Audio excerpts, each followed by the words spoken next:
Yeah, at least.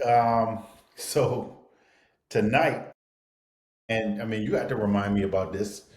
With us just talking about it, I mean, NFL Hall of Fame game tonight with Detroit Lions and San Diego Chargers. Man, this came quick. I mean, this is like okay, second week of NFL training camp. Has it always been like? I mean, I guess it's always been like this during the second week. Yeah, yeah. Actually, typically, the first game, preseason game, Hall of Fame game, Yeah, it typically hits the very beginning of August, gotcha, gotcha. right? Okay, so But we're this, one yeah, day out, one day right, out. right, yeah. So yeah, this is typical.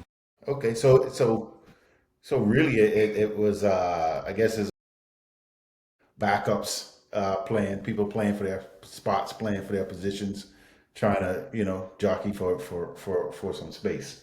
Yeah, yeah. This so the two teams that play in this game, they get like an extra preseason game ahead of everybody else because this is gonna be, I think, the Right, only game for this weekend. right, right. And so we all know none of the stars are going to play today. Yeah, So this gives the coaching staff some extra film to check out the rookies, or more importantly, or just as importantly, undrafted free agents. yeah, Right. yeah, So yeah. I think with this game too, and especially with Hall of Fame and it happening on this weekend.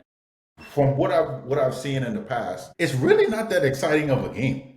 I mean, it's really just like you said. I mean, just people jockeying for spots and coaches trying to look and see what's going on. And it's really not, And besides the point, anyway, I really not that excited about the Detroit Lions or San Diego anyway. That's just Detroit's supposed to be one of those teams in the NFC that's nipping at the heels of your Eagles, right? yeah. I mean, and I'm glad you say that because we actually do play them this year in the regular season, which is going to be good because and I think regardless, I know coming out of that game last year at the end of in the playoffs when they got beat by the Commanders, they in the offseason they were like, man, we wish we would have played the Eagles, but you have to beat the Commanders first in order to get to the Eagles. However, I think the winner of this game, even it's a regular season game. The winner of this game, I know the media is going to tout them as if the Eagles win, then they're going to say, oh well, the Eagles should have won. They're the Super Bowl champs. If Detroit wins, they're going to say, well, this is what should have happened last year in the NFC Championship, and that's how they're going to play it. So however it goes, I still think both teams are going to be in the playoffs, and so that's where it really counts anyway at the end of the day. So I can't wait to see them anyway. Yeah. Yeah. So NFL Hall of Fame game. What any score on that game? Like what was? Last I saw was 21-7 at halftime. Okay. Okay. Yeah, third quarter just started. It's 24-7. Chargers are up. 24/7. Okay. So I think really, I mean, on the Lions side, they got Hendon Hooker. He's a backup. He's the backup quarterback. He's out of the University of Tennessee. Yeah. I had my eye on him when he was in college. He was, I think, his last year. He was on pace to be a Heisman candidate, but then he blew out his knee, and that hurt his draft stock, as you could imagine. He ended up being a late round pick by the Lions, but I think he's a solid quarterback. Yeah. Outside of him, I believe the Lions. There's another quarterback that they have. I can't recall his name, but they two guys, right? That would probably be of interest to anyone that's into that stuff, like really trying to figure out like the depth of the roster Right. itself on that side of the ball. Yeah. With the Chargers, I believe they were supposed to give Amarian Hampton, the first round running back, some snaps, but I wouldn't anticipate them giving him a Yeah. lot. Yeah. Yeah. So Yeah. I don't see. yeah, I think Yeah. that's Yeah. I don't. about it. Yeah. I don't see that. See anything happening there. I'm interested to see. I know Oh we man, talked about. I But forgot your boy playing for the Chargers, Trey Lance. Trey Lance. Yes. Yeah, Trey Yes. Lance Okay. there. Okay. Looking Yes. at his stats, he's 11 for the 16, 102 yards, two touchdowns, no interceptions. Okay. Yeah, so he balling a little bit. Hendon Hooker looked like he's just getting in the game. He's 0 for 1. The quarterback that started for the Lions was Kyle Allen. Yeah, he. Yeah, yeah. So anyway, I guess you know, they'll make some evaluations from this game, and we just wait to see how the rest of the preseason goes. Yeah. All right, so you know what? There's been a lot of Jalen Hurts has been coming up in the topic of conversation Yeah. consistently over and over and over and over. You know, everybody's talking about Jalen, and I think the reason why a lot of people do talk about Jalen is because it's buzz newsworthy, buzz, you know, and a lot of people just popping up. So the latest thing that's been going on now is, you know, Cam Newton, and this was about a week or so ago, but it's still going on. It's still continuing into this next week and a half later, where, you know, he said Jalen Hurts wasn't a top 10 quarterback. You know, that's his opinion.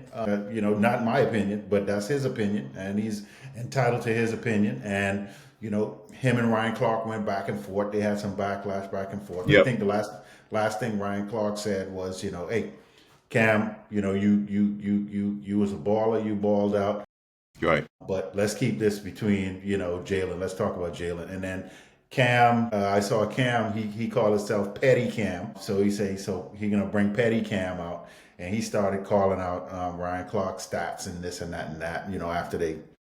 So anyway, Jalen Hurts is not even in this conversation. He doesn't care. You know, I'm sure he watches this and uses it as motivation for him. And maybe not, but you know, he consistently comes up in the news, and this is a one-way conversation. People are talking about him, but he never responds.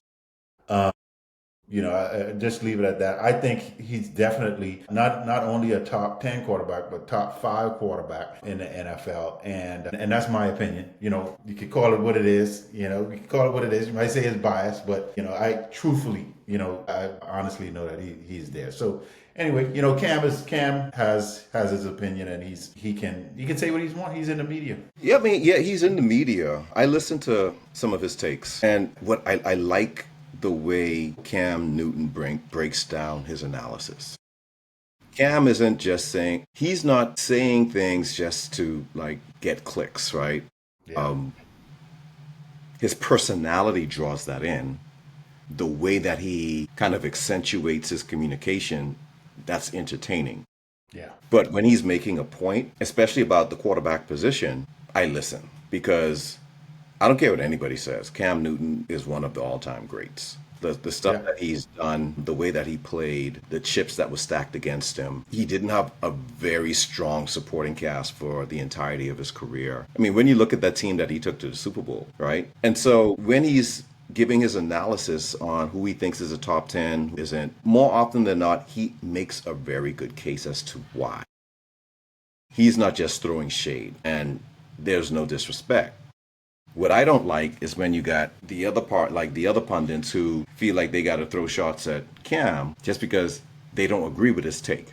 Right. So then what they do is they compare his career to the people that he's giving analysis on.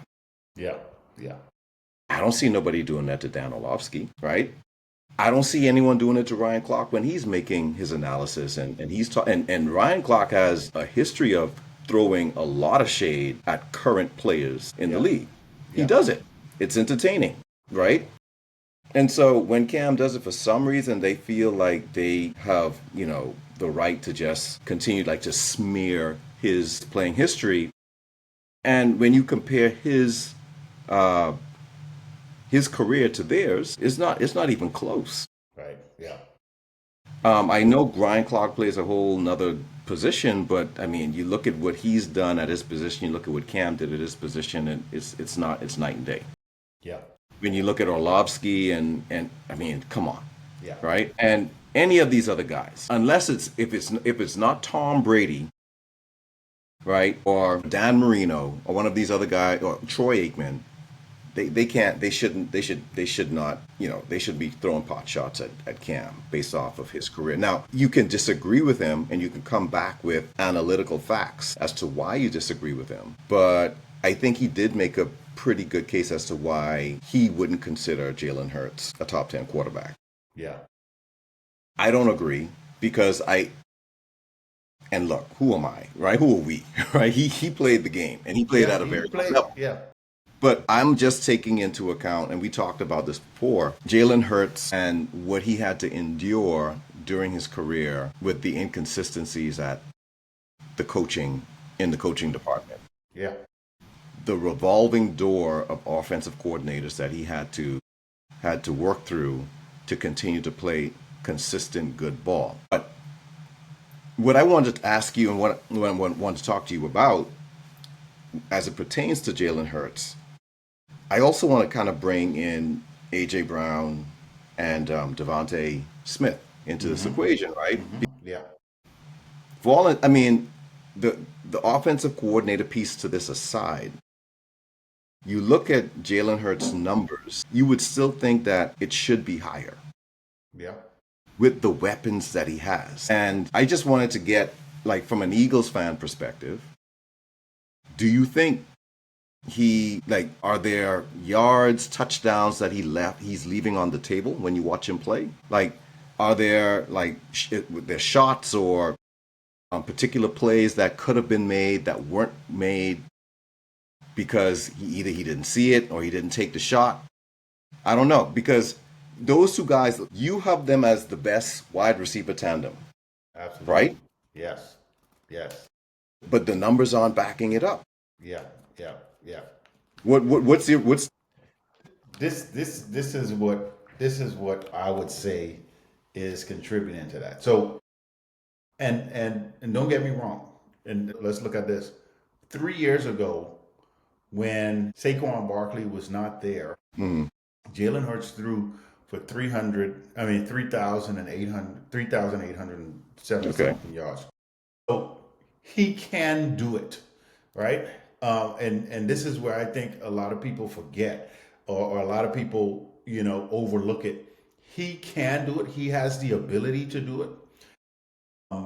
You had mentioned with the revolving door at offensive coordinator, you're having to learn a new offense every year. That's huge. And what they have done is, with an offensive coordinator coming in, you got to put pieces and chunks and pieces in there as you grow in the offense and get more and more immersed in it. If you're in an offense for 3-4 years, you pretty much a master of this offense. I mean, but he's in the offense 1 year. So has he left some plays out there sometimes? Yeah, he's left some plays out there. However, if the offense was revolved around passing the ball where Nick Sirianni had it when we went to the Super Bowl the first time against the New England Patriots, he threw for 3,800 yards. He can do it, right? However, with these new offenses, they had to start over from scratch. This is a whole new offense coming in again. I mean, you had was Kellen Moore coming in. He's bringing in his whole new offense. They kept some wrinkles from what was there before. Take Nick Sirianni out of play calling. We don't need him there calling any plays. That was a whole debacle that year.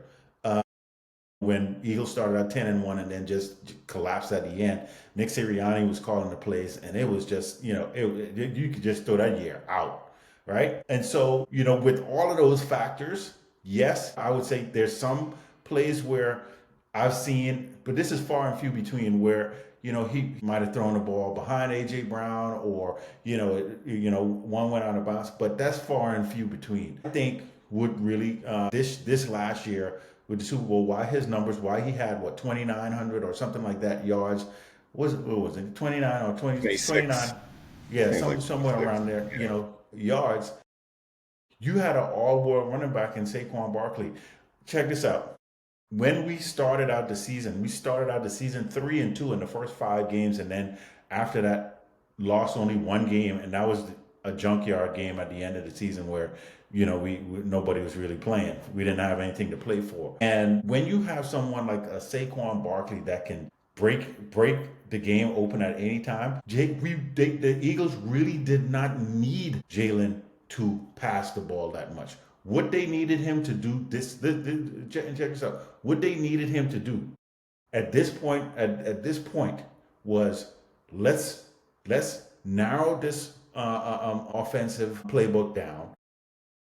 Let's run the ball. Let's make this our identity where we're gonna ground and pound you. And Jalen, when we need you to boom boom here, boom boom boom there, you could do it, and you could do it with your legs. So let's use those. Let's bring this down. Let's bring the passing down, because I think in the first 5 games he was passing for. I think he had like 30, 40 pass attempts per game, right? And then they brought that all the way down. I think he was only passing the ball like maybe 10, 15 times per game. Right. Key shots and that was the winning.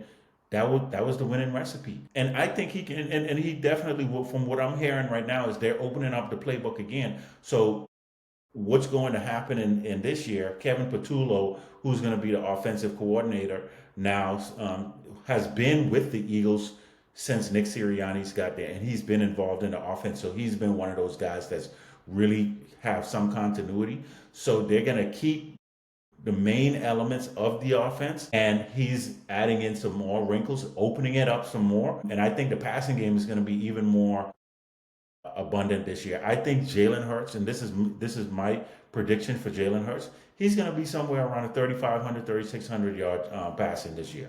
He'll have like 1,000 more yards passing. AJ Brown and Devontae Smith going to have 1,000 yards, and Saquon Barkley going to have over 1,000 yards rushing. So I think that's going to pick up. But do you think it's going to be a recipe for success? Because based off what you just said, last year he's getting his yards the first couple of games, but it seemed like it was a bit of a struggle there. Yeah, I think was. And one more thing, and then with this coordinator that you guys in-house, right? So you guys in-house, yep. Sounds like he's more aligned with the Sirianni philosophy of offensive coordinating and not the Kellen Moore philosophy of offensive coordinating. Yeah, this is what I see so far.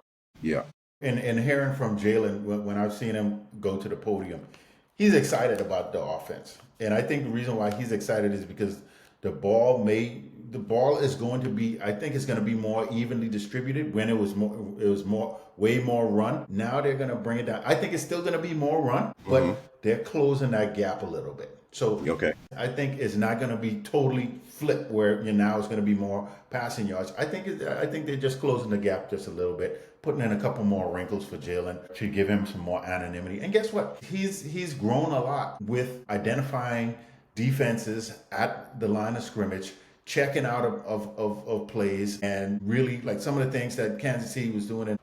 Okay. Yeah. So we'll see, man. We'll see. It's gonna be interesting. It's gonna be interesting. Yeah. So all right. So we got some guys that was holding out of camp. And so I mean, you mentioned this last time. Yeah. Cincinnati Bengals, Trey Hendrickson. So he was holding out of camp. So you said he's in camp now. Yeah, he's in camp, but he's still not practicing. Okay. Went from a holdout to a hold in. Right. I mean that's what they're calling it. So he's at camp, and really it's a mechanism so that he's not going to continue to get fined. Gotcha. Because now for every practice they miss, I think it's like a $50,000 fine. It's a lot of money. Yeah, that's a lot. Yeah. So he's in camp. Yeah. So so let me ask you this. So he's in camp, and do because he's there, do they think of this as practice, or is he just there? So with him showing up, you just have to report to camp. Okay. He's reported to camp. He's there. I'm not saying guys do this. Okay. So just take this out. He could be at camp. He could be faking an injury, like my hamstring. I can't. He could be doing that. I'm here, but there's a mutual. He's not doing. That's not how it works. I mean, you could do that, but that's not what they're doing. I got you. He's reporting to camp, and I said they because there's more on this list, right? Right. But he's reported to camp, and now there's a mutual understanding that he's not going to practice until they figure out what they're going to do with the money situation. Okay. So he doesn't have to lie and fabricate some sort of an injury. Right. They know what's going on. They understand what the deal is. So they just want it's like a chicken and egg type, like not chicken and egg, but like they're playing chicken with each other, like see who's gonna blink first. Yeah. And the first part of this is okay, you come in, because Yeah. the team with the team is gonna say that look, you still under contract. Yeah. It's the last year of your deal. Yeah, the money sucks. Yes, you've outperformed it, but you're still under contract. So Right. we don't do anything except continue to fine you. Yeah. And if you decide to hold out and miss 6+ games, then everything just kind of resets next year. That's right. That's All right. right. Yeah. So Yeah. yeah, Yeah. the Yeah. players don't really have a lot of wiggle room when it comes to that. Yeah. And this is one thing I know when you look at the NFL and then you look at people on their regular jobs, right? Just every day, you and I going to work. Um, say, we had signed a contract or whatever, you with your job and you say you working there for 5 years. In the last year of your contract, you can't say you're not showing up. I Right. mean, you can say it, but you won't get paid, right? Right. And this is the same situation there, in sports. And I don't get me wrong, this is not apples. This is totally different. They are working with their body is their you know is what they do. And if they go out there and get injured, without getting paid, without getting that contract, then their career could potentially be over, right? Right. So it's different. However, I've it's hard to like understand, but then not. I mean, I understand it, but then at the same time, it's like, you still got a year on your contract. You know, you should honor that. But I see where guys are. They getting that last year of the contract, and they want something to happen for I security mean, purposes. teams do it all the time. Yeah, They cut guys well with 2 years left, 3 years left. that's true. That's true. So it goes both ways. Yeah, yeah, yeah. So another player, we got Terry McLaurin Yep. with Washington. So he's in camp too. He reported to camp, I think, 2 days ago, and now it came out today that he's requesting a trade. Really, Yeah, yeah. He's requesting a trade. He wants out. man. Right. So it could. I mean, this could be a tactic to try to light the fire and get something going. But Yeah. he has officially requested a trade. Wow. That would be detrimental That'd be a to. big blow. That would be a big. That would be detrimental. They do have Debo Samuels, but Debo doesn't. He's a different type of receiver. Yeah, yeah, yeah, yeah. He's just a bruising running back kid that could catch the ball, man. And hard to bring down. But when He's good. He's good at it though. he's very very good at it. But what I'm saying is though, with him, healthy Debo, and Terry McLaurin and who's the other They receiver? I can't remember the other receiver. the McCaffrey brother, Luke McCaffrey. Okay, okay, yeah, yeah, Yeah. yeah, yeah, They yeah. drafted him last year. Yeah. So And Noah Brown. And Noah Brown. I'm saying with all those factors together, and then you got Jaden Daniels in his second year, that could have really, But with Terry McLaurin not stretching the field and going down, that's a big loss, man. If it happens, if they do trade him, but I don't think they're gonna trade him. I think they're gonna They're gonna say, figure this out. yeah, they'll figure it out. Yeah. They'll. I He's don't their think he best wants to go outside anywhere. receiver, right? Right. He's the best outside receiver. He could stretch the field. He could take the top off of the defense so Yeah. that Debo and the other guys they can work right that intermediate level of the field. Yeah, yeah, yeah. So yeah, hopefully we'll see. I mean, hey, look, if he don't come back, hey, that's good for us.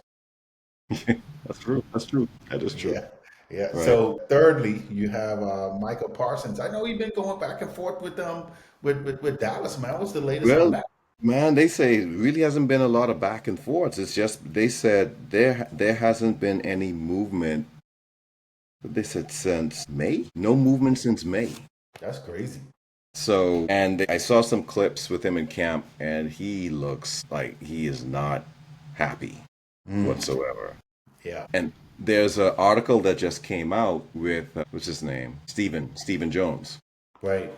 And he says he's fine with letting this play out. He's fine. He's okay with it. Letting it play out. Yeah, he's fine. He's like, What does play out mean, man? How far does this have to go? I mean, how far does this have to go? I mean, they already know in their minds, and I mean, this has already been calculated. They already know all the linebackers, DNs that's been signed. Y'all already know what the number is. I mean, why? I mean, it's just ridiculous for nothing to be going on. But he's in camp. He's not holding out yet. mm-hmm. But he's unhappy, and deservedly so. I mean, again, I think he's in the last year of his rookie contract, and he's proven what he can do. And Let me see. What did he say? I'm looking at the article. It says Stephen Jones raised eyebrows with the Sunday's comment that for Dallas and Parsons to come to an agreement, the pass rushers got to want to be paid too. I don't know what that means. He want to be paid. Yeah, of course he wants to be paid, but that's a quote. They have that in quotes. He's got to want to be paid too.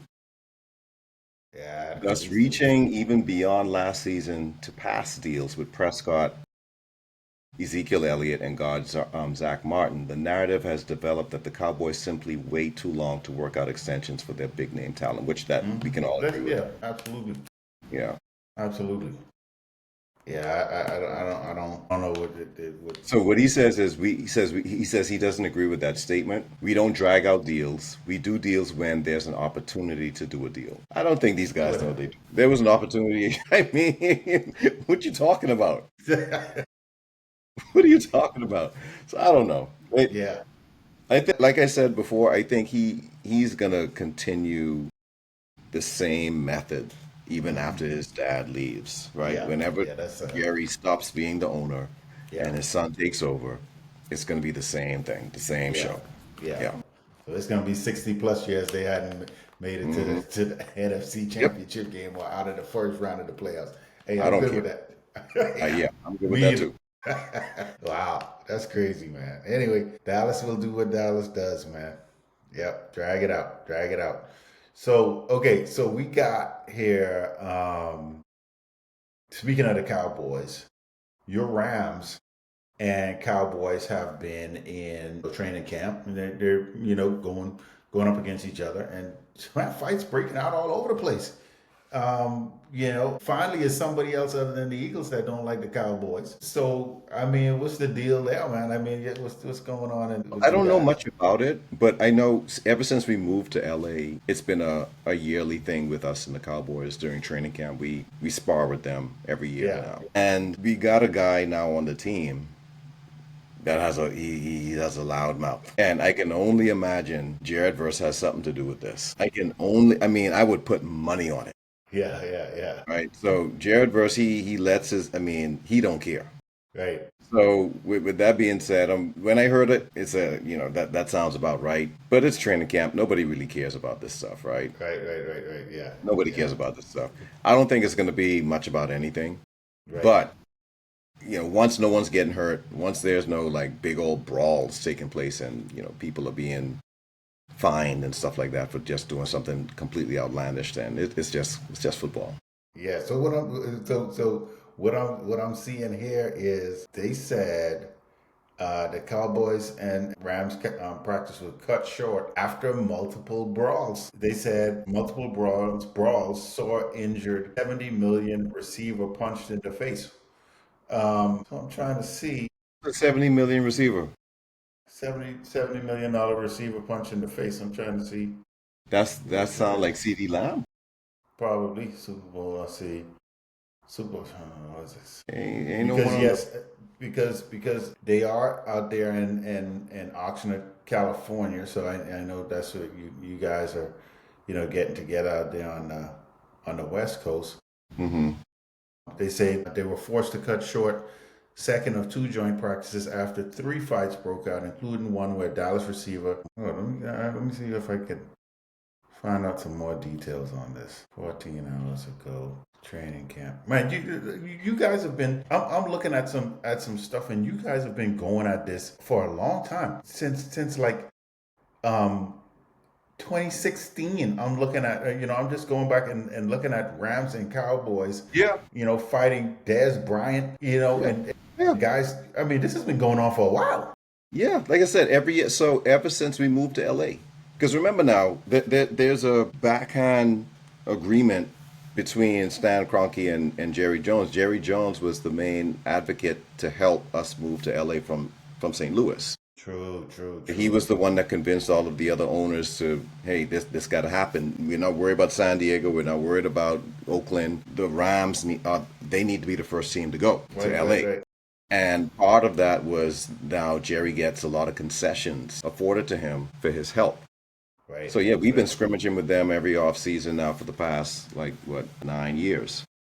That's crazy. Yeah, I'm just looking at this. This is actually a thing. So yeah, man. I don't know how much longer y'all gonna be practicing It's together, not gonna but stop. It's not gonna stop. this not gonna stop anytime soon. No, no. Wow. Yeah, I had no idea, man. I had no idea this was this deep. Anyway, yeah, I mean, fights breaking out all over the place, and and you expect this. This is training camp. Yeah, yeah. I don't like y'all don't like us. This Right. this this this is how it is. Egos, everybody getting ready for the season, that kind of thing. And like you say, Jared Verse, man, I like that guy though, man. I like Jared Verse, man. He's a serious character. Yeah. I really like him. He's one of them guys who you come in the league, and you a rookie, you come in the league, and you make your presence known. You make your presence felt, and you could back it up. That's Back it that's up. another thing. That's You the could important back it part. up. You got to back it Yeah, up. yeah, yeah. And so that was a great pickup, man. The scouts for the Rams. That's Yeah. whew, yeah. Yeah. That's great pickup. Great pickup. So I can't hate on that at all. You're trying to be like Howie, man. You're trying to be like Howie. Hey, look, making it happen, man. Making it happen. Yeah. So yeah, that's some awesome stuff, man. So all right. So final take here. What I'm looking at. Yeah. Shannon Sharpe. We circle back to Shannon, and he has been relieved of his duties Yeah. at ESPN Yep. amid the rape settlement charges, a couple months ago. And now they settle out of court. There's no official numbers. It was a $50 million lawsuit from, before, which I heard, but they didn't give a number on what it was for the young lady to take the settlement and move on. But he's been relieved of his job at ESPN. What can you say? You can't say nothing to that. You can't say a thing. You can't say anything to it. He made a dumb decision. He was moving in a way that was not responsible for the type of exposure he was giving himself Right. for. So when you're trying to move in that world, in that business world, and I get it, like you got a whole lot of wealthy people doing a whole lot of shady things. I get it. But when you're trying to now come up and get into that upper echelon, and you have all of these cameras, pointing at you. You have a very high profile career. You're a Hall of Famer. You can't move like an unknown millionaire. You got unknown millionaires that can do all of these scrupulous things and stuff coming. Nobody cares. Right. Nobody cares, Nobody right? even knows. Yeah. But everybody knows who you were from when you were a player. Yeah. And now you've made yourself a high profile pundit. You built up your own medium in the podcast world by yourself. Now you have Disney slash ESPN wanting to put you on after moving from Fox. And we saw what happened to that show on Fox when he left. It tanked. Yeah. So you understood his value. Now, the thing is, when you're trying to get up there from a millionaire to a multi-millionaire to wanting to get into that close to billionaire status, Right. you have to make sure that you have a pretty pristine image outwardly. And if there is something that's happening on the back end, that it's all buttoned up, okay? He wasn't buttoned up. And what was so disappointing was when they came out with the recording of Yes. him talking to her and the way that he was talking to her. Yeah. And it's like, how you could go, how can you put yourself in that position? Don't make Like we don't, I don't care what you do behind closed doors. I don't care what you do in right. your own home. I get it, but you have to understand there's cameras, there's records, all of that's all over the place. Yeah. And you have, I mean, she was 20, 21, 22, something like that. Yes. And Yeah. you're Mm. letting someone of that stature, someone that immature, Right. get that much of a rise out of you to make you kind of break your character and put you in a position where you're now vulnerable to that person. But no, so with Shannon Sharpe, he put himself in this position. Yep. He felt you get to a point where you think, I guess you're untouchable. You got everything is going your way. Mm-hmm. Okay. I was talking to talking to my wife about this actually, not him per se, Right. right? Right. But we were just talking about how wealth is created, like Mm-hmm. real wealth. And when you look at like true wealth, like men who have a legacy of like wealth going on, they have a stable or an understanding with their spouse. They have a Mm-hmm. marriage. Yeah. And for better or for worse, I'm not saying that it's perfect. I'm not Right. saying that there's like from time there might be some infidelity or something going on. I Right. get that in certain cases, but at the end of the day, those two, like the person that they join themselves with, that union helps for that Yeah. person or those persons to gain that wealth. Mm-hmm. Jay-Z. When Jay-Z wanted to get from just being a top hip hop artist to now rubbing shoulders with Warren Buffett, Yeah. he got with Beyonce, and that they created generational wealth. Yeah. Yeah. Shannon Sharpe is out there talking about I'm never getting married. He's gonna hitting everything that moves. He Yeah. don't want nobody older than 25, right? Like he and I'm Ridiculous. like, dude, like you really like you're operating on a very, very low vibration, very, Yeah. very low frequency. Yeah. Yeah. Someone that has been given and for someone that has all of this stuff going on, the lack of maturity that he was showing, something like this was bound to happen. Yeah. And that's what happened. Yeah. You got caught, you hand in the cookie jar, you thought you were untouchable, you're not. I'm not Right. saying he's not done. I'm pretty sure people like him, he can build it back up. He'll bounce back. Yeah. He'll bounce back. I'm pretty Yeah. sure he'll bounce back. Yeah. He'll build it back up. But Right. this is a big roadblock, big Yeah. speed bump, big Yeah. speed. Yeah. And Because before and I think Disney was, what was the number? It was a big contract. It was yes. huge. It was huge. Yes. And he They was just about to signed pay him it. like Pat McAfee type money, 60 million, something like that. Yes. So Yes. yeah, I mean, it's unfortunate, man. It's Yeah. unfortunate. Yeah. The thing about it is, yeah, he will bounce back. He's built up his platform on YouTube, him and Chad Johnson, to get him to a certain point. However, the girl was 21, 22 years old, man. I mean, you 54 years old. I mean, he has a daughter that's in her 30s. I mean, the immaturity that that he showed through this situation, it's just ridiculous because I can't. I mean, you should know this young lady is not mature enough for. I mean, I don't even there may be some that are, and they could, but come on, man. You with the wealth gap on where that is? Right. What do you What you that doing? that doesn't even that don't even What you doing? And the way the story goes is that he was pursuing her consistently, like she was ignoring his advances at first, minding her own business, and he just kept pursuing her because kept. I think they were going to the same gym, Oh, and and he's like he was asking for it. He was asking that's for it. he got what he was asking for, Yep, he got what he was and looking for. you got what you was looking for. And Yeah, so, you got to deal with that. I will go back and I'll look at some of the video that I think he released it today. He was talking a little bit about being released from ESPN. One thing I saw was he did an interview recently on his podcast with his brother, who's a Hall of Famer as well. Sterling That's Sharp.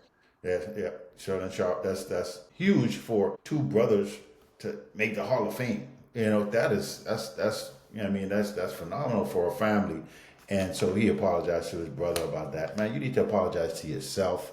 You need to be more, more respectful of yourself. Yeah, And man. I hope he looks inward. But you know what? This thing happens all the time. And people don't learn. They don't learn. They just fall into the same traps over and over again. And, this isn't the first time and it's not going to be the last. So for Shannon, I hope this changes something for him, and makes it different, because you just lost out on a mega contract that you had, and you had to pay out in order to make this go away. So And it's funny you say people don't learn, right? Another situation came up, completely different sport, basketball. yeah, But you heard what happened to Gilbert Arenas, yes, right? So they arrested him for, I think, illegal gambling at his house, right? Do you know what's the leading documentary right now going on Netflix? It just came out a couple of months ago. gambler.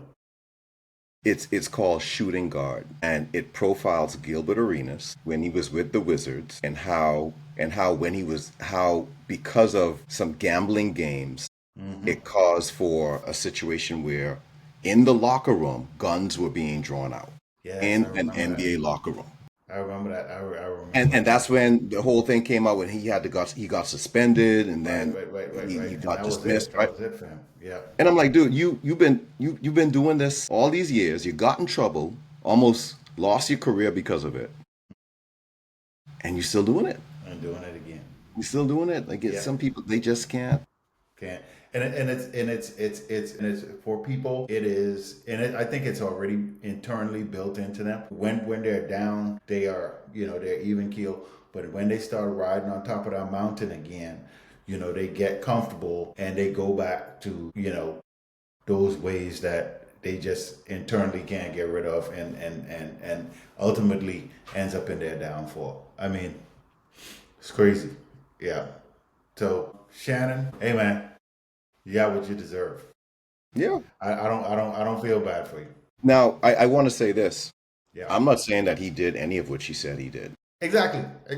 But you got yourself caught up in it. You got yourself caught up in that mess. Yeah. Yeah. You got yourself caught up in it. And so those are the consequences of it all anyway. Yeah. So yeah, man, it was a good one. We got some more training camp talk coming up. Yeah. It's about to get hot and heavy. Next is. week, we're going to get into the other teams are going to start playing their preseason games. We can talk through those. There are going to be some injuries. Well, we didn't even really highlight any of the injuries. We'll talk about that next week. Yeah. But it's everything's starting to get ramped up now, which is Heating good. up, man. Heating Good. up. Yep. All right, man. All right. All right, good one. Catch you on the next one. See you on the next one. Later. All right, man.